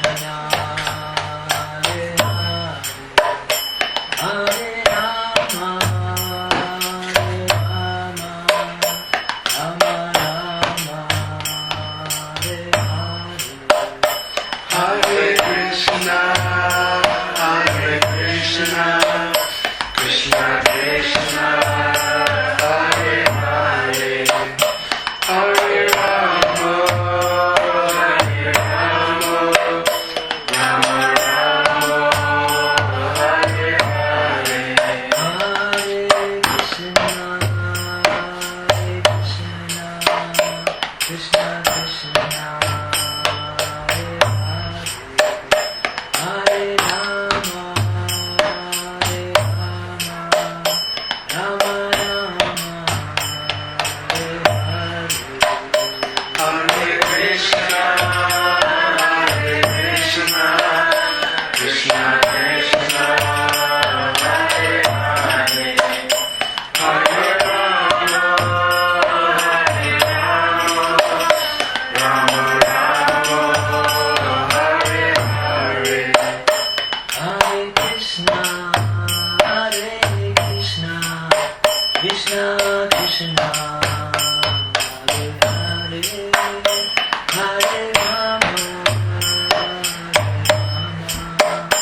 Rama Rama, Hare Hare, Hare Krishna, Hare Krishna, Krishna Krishna, Hare Hare, Hare Rama, Hare Rama, Rama Rama,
Thank you.